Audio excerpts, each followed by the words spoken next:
su efecto hipnótico y sedante de las primeras horas de ingesta. El postergar un tratamiento o bien buscar aletargar el problema con engañosos distractores podría llevar a la persona a refugiarse en la adicción como un falso y peligroso remedio. De la misma manera, todo aquel propenso a la dipsomanía, es decir, quien no puede controlar el número de copas que toma y que busca en la bebida embriagante a su compañero de diversión o de vida, al final va a encontrar al verdugo que le va a someter, que le va a aniquilar y quien dosificadamente le va a arrebatar todo.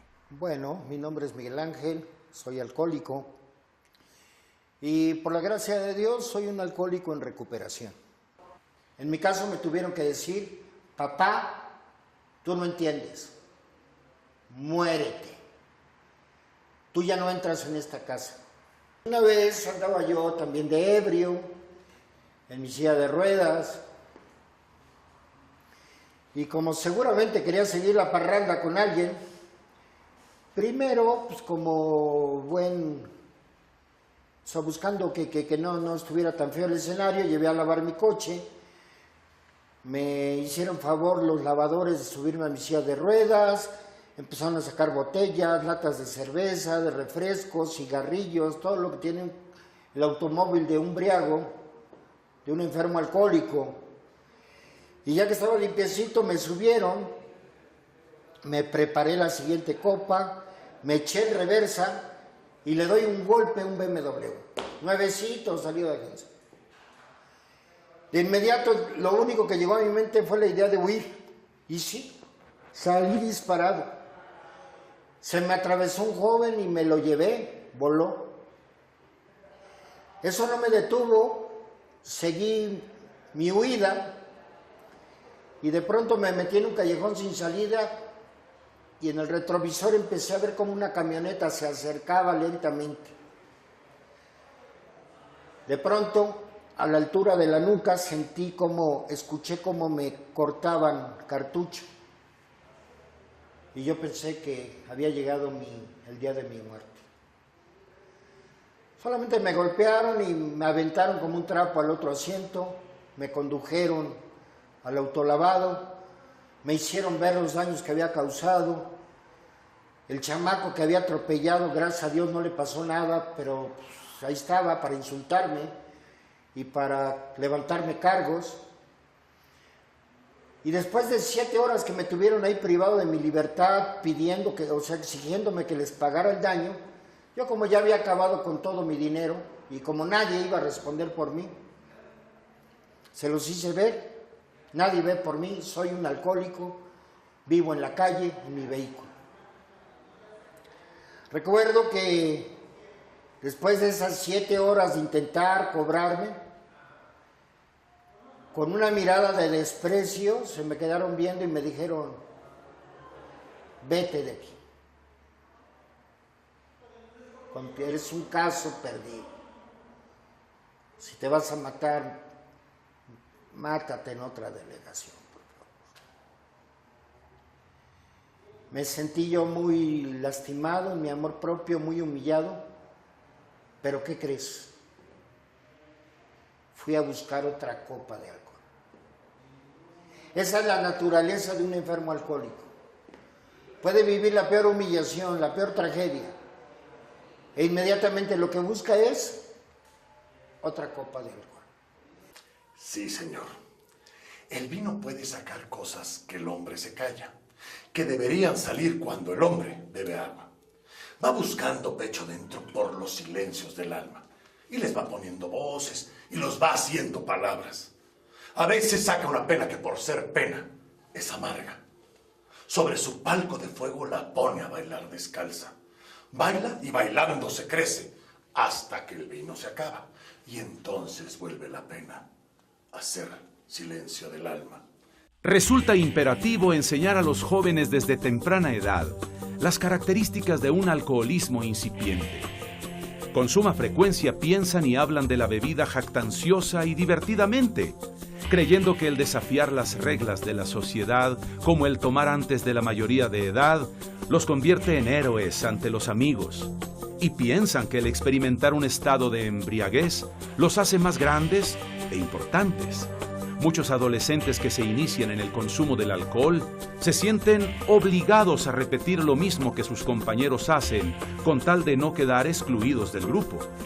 Estas características de pertenencia, popularidad y reconocimiento deben ser debidamente interpretadas por los jóvenes bajo decisiones asertivas, valor y claridad de juicio, para desarrollar una personalidad propia y no convertirse en un títere del grupo. Una de las características de un bebedor de alto riesgo, es decir, con predisposición genética al alcoholismo, puede ser identificada porque su consumo se va incrementando y beben más a prisa que los demás. Argumentan necesitar una copa para relajarse o divertirse. Ingieren varias copas aun cuando se propusieron beber moderadamente. Niegan rotundamente el ser alcohólicos a todo aquel que intente persuadirlos de dejar la bebida. Y harán lo que sea para perpetuar la fiesta. Incluso muchos consumen cocaína para cortar eventualmente los síntomas de la embriaguez y de esta manera podrán seguir enajenándose y prolongando la parranda indiscriminadamente. Se asocian íntimamente al consumo excesivo de bebidas alcohólicas el abuso de todo tipo de drogas: heroína, marihuana, hachís, éxtasis, crack, LSD, floripondio e incluso anfetaminas, barbitúricos e inhalantes. Una de las causas de muerte más comunes y frecuentes entre los jóvenes se da por sobredosis, producto de la mezcla de drogas y alcohol. A este punto, el alcohólico no adquiere cabal conciencia que a una adicción está añadiendo otra, la drogadicción. Es cruzar los límites, el permitirse todo. Cualquier cosa se vale. Es ahí cuando dan el primer paso al precipicio. Es común que muchos jóvenes piensen que lo mejor de la noche está por llegar. Y cuando un antro cerró, se van a otro que apenas inicia, con tal de prolongar la fiesta indiscriminadamente. Lamentablemente, los jóvenes no comprenden que la diversión en un punto sencillamente ya terminó.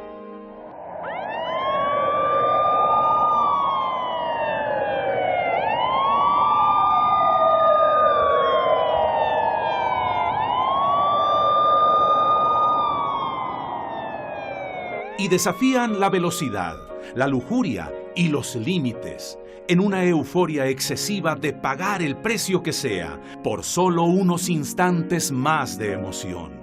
Pero siempre a las deudas les llega la factura. Entonces, en sus ratos cabales y conscientes, presentan sentimientos de culpabilidad o vergüenza, porque con frecuencia se ven inmersos en accidentes, riñas callejeras o domésticas. Y para no pocos, ese día de juerga se firmará su sentencia de cárcel o de muerte. Para muchos, después de que han burlado el peligro, experimentan lagunas mentales y dicen no recordar algunos episodios previos. Enfrentan con frecuencia problemas en casa, desafían la autoridad y regularmente se sienten intranquilos o molestos cuando asisten a una reunión y no tienen alguna bebida a la mano. Se comienza a beber por estados de ánimo, desánimo, placer, aburrimiento, irritación, emoción, etc.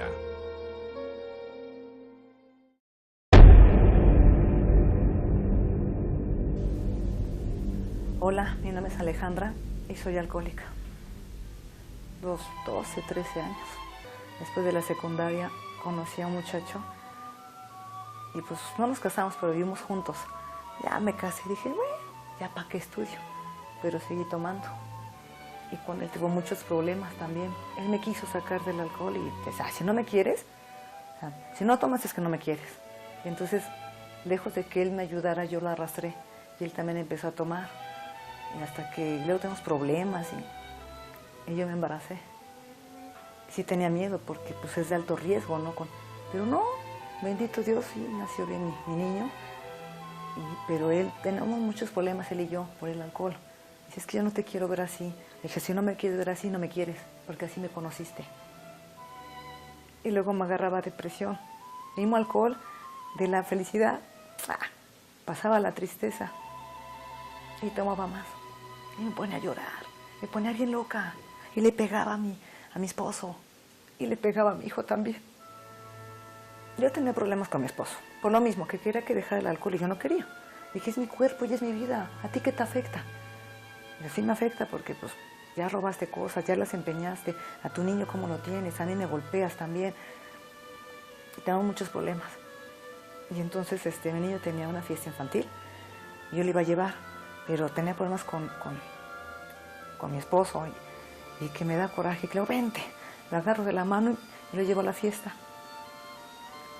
Pero iba tan mal que en el carro también yo cargaba las botellitas, las anforitas, esas, las camineras, la cargaba. Y iba tan mal que le pegué a mi hijo, porque él empezó a llorar, dijo, mamá, es que ¿por qué se pelearon mis papás? ¿Por qué te peleas con mi papá? Digo, ya cállate, y que le doy un golpe en la cara, y le empezó a salir sangre. Y me empecé a espantar y que agarro la anforita y que empiezo a tomar en el carro, y que le meto más velocidad. Y yo, ya cállate, chamaco, me puso de malas. No sabía qué hacer y que tomo más y que tomo más. Y que chocamos. Mi niño salió volando por el parabrisas. Murió en el momento. Mi esposo me dejó, por supuesto. Primero quiso tener otro bebé. Dije, sí, por mi culpa lo perdimos. Yo te doy otro. Pero ya no puedo. Y me dejó, porque ya no le puedo dar otro bebé. Le he echado muchas ganas, lo que depende de mí, a recuperarme. Pero mi niño, he ido a terapia psicológica, porque dicen que me tengo que perdonar yo. Pero ¿cómo me voy a perdonar si él ya no está?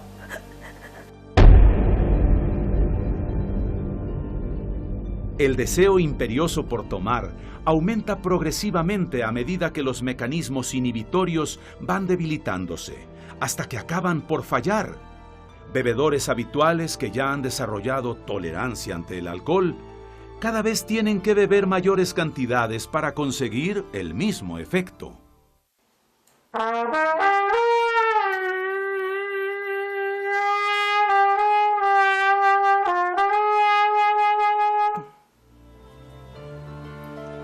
Hola, mi nombre es Nicolás X, dejémoslo así. Tengo 31 años y soy alcohólico. Perdí a mi hijo, el menor, un 24 de diciembre. Exactamente el 24 de diciembre. Que le sobrevino una neumonía muy fuerte y ya no lo pude rescatar. Mi esposa me levanta, yo llegué a las 7 de la mañana totalmente alcoholizado, todavía estaba bajo los efectos del alcohol, me dice, el niño se muere. Cuando llegué a la puerta de la farmacia, dije, ahorita regreso, es temprano. Vi el reloj, dije, 3 de la tarde, bien alcanzo a tomarme una copa. Me fui a la cantina, encontré a los amigos. Entre que por ser 24, que el brindis, que un amigo invita a una ronda, la otra, y que vámonos. Y ya bajo los influjos del alcohol, pues se me hizo fácil no llegar. Ya nada más recuerdo que desperté el 28 en la mañana. Y recuerdo que regresé a la casa y lo único que vi, muchas personas afuera.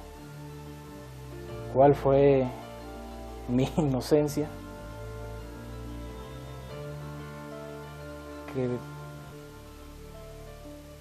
Que vi tendido a mi hijo. Estaba esperando la medicina. Yo me sentía morir en ese instante. Después de eso, me dediqué más al vicio. Me alcoholicé otra vez, entre que por el dolor, el sentir aquí que había perdido un ser querido, y me embrutecí. No he probado una gota de alcohol desde hace un año exactamente.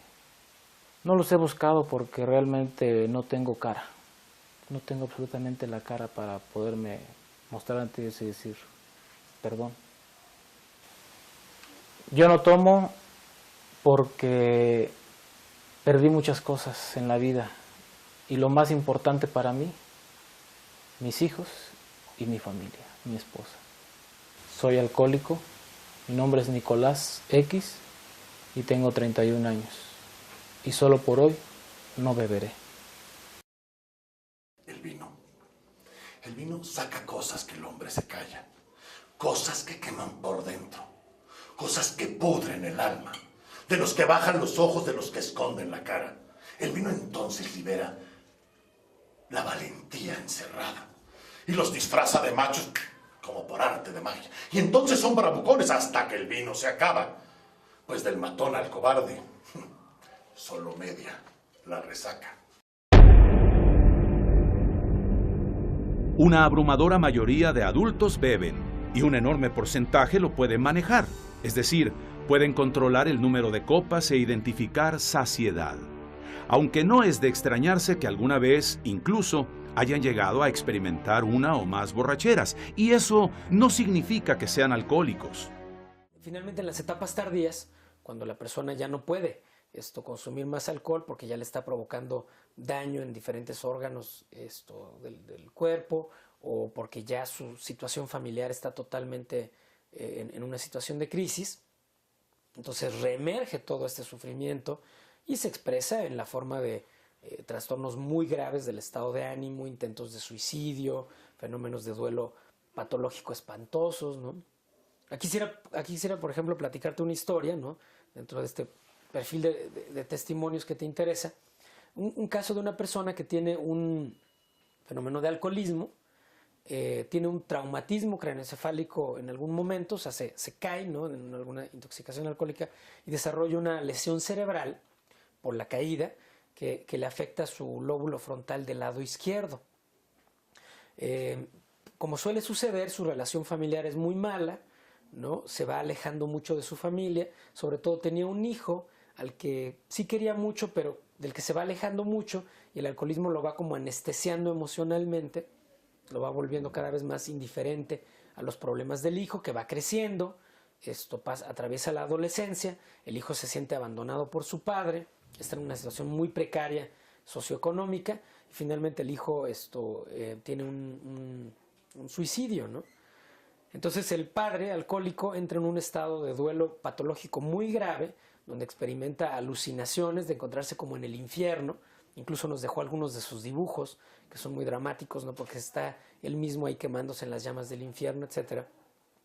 Pero para que te des una idea de la alteración tan grave del juicio que puede ocurrir en estos casos, esta persona rompió las paredes del cementerio y se puso a rascar la tumba de su hijo para sacarlo, porque según él todavía estaba vivo, ¿no? Entonces estaba en una etapa de negación muy importante dentro del proceso de duelo, pero ya en un estado de depresión psicótica muy, muy grave.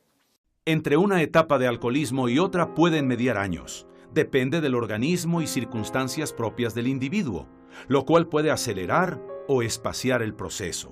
No obstante, muchos cruzan el umbral, y el siguiente paso de no contenerse y dejar en forma absoluta de beber es ya un alcoholismo avanzado, conocido como alcoholismo consuetudinario.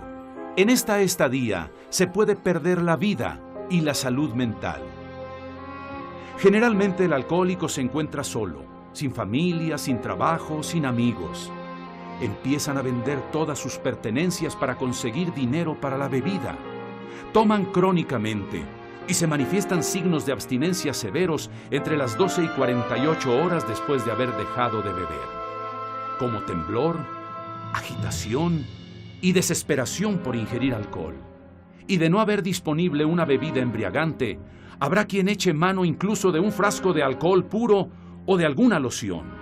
Pasan por períodos de intensa congestión y pueden presentar alucinaciones aterradoras denominadas delirium tremens, causadas por una lesión cerebral. Ignacio Solares, en su obra Delirium Tremens, relata el testimonio de un alcohólico rehabilitado cuando le dice a su amigo: «He vuelto a creer en Dios y en el diablo. No estoy muy seguro de que las alucinaciones hayan sido producto de mi mente». Para muchas religiones, teósofos y alcohólicos rehabilitados, El alcohol representa la fuerza de la malignidad que al apoderarse del individuo que padece esta enfermedad, lo llevará a situaciones de alto riesgo, sinónimo de fatalidad, y apuntan el reconocer la debilidad del ser humano frente a una fuerza de destrucción infinitamente más fuerte que el hombre.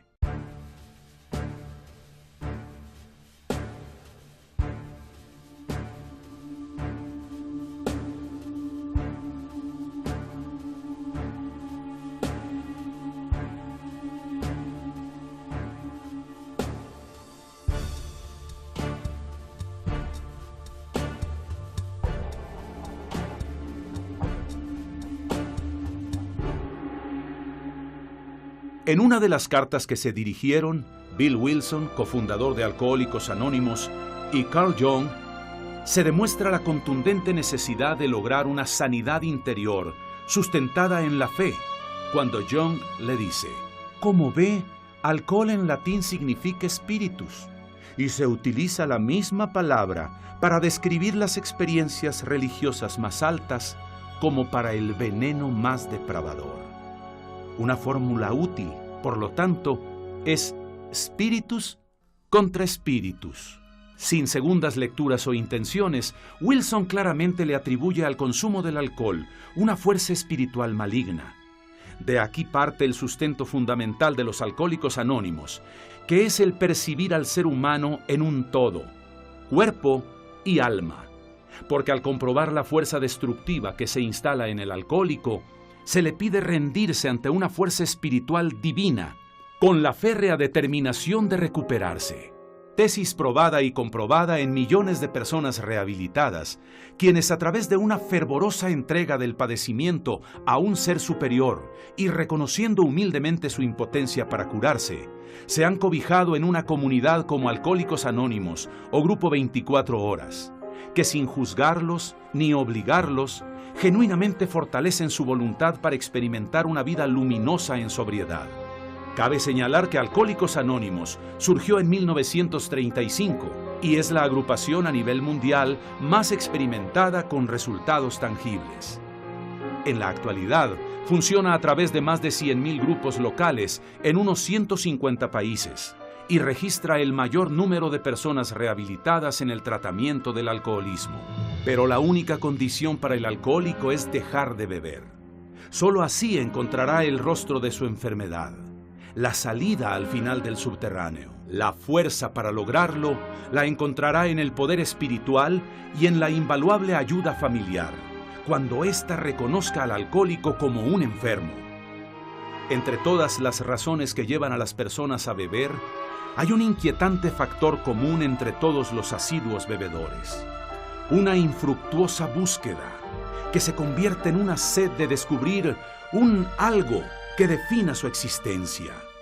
Un buscar y no encontrar, producto de la desesperación, de hambre por la aventura y del anhelo insatisfecho, cuyos rumbos equivocados desembocan irremediablemente en un profundo vacío existencial. Y por otra parte también es cierto que el fenómeno de la fe, que el fenómeno de la solidaridad de grupo, ¿no?, como se ve en los grupos de Alcohólicos Anónimos, pues sigue siendo el estándar de oro de la atención de estos problemas, ¿no? Parece ser que hay una relación muy importante entre la espiritualidad por un lado y por otro lado la dependencia al alcohol, ¿no? Es decir, no lo puedo yo afirmar en un sentido metafísico ni mucho menos porque no es mi tema, pero sí hemos visto desde el punto de vista clínico que las personas que logran tener este reencuentro con su espiritualidad, ya sea en la forma de una religión establecida o en alguna otra forma, tienen más posibilidades de salir adelante del problema del alcohol. Yo no tomo porque el alcohol me quitó a mi hijo.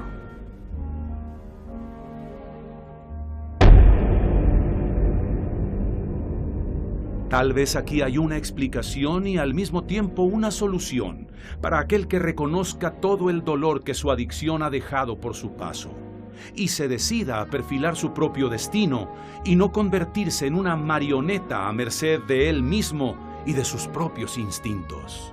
La naturaleza humana es corpórea y espiritual, y todo lo que afecta al cuerpo afecta directamente al espíritu. lo cual en síntesis explica la enorme necesidad del inconsciente por crear un puente consciente entre nuestros deseos internos y la responsabilidad de nuestras acciones. Viktor Frankl, famoso psicoterapeuta, creador de la logoterapia y testigo de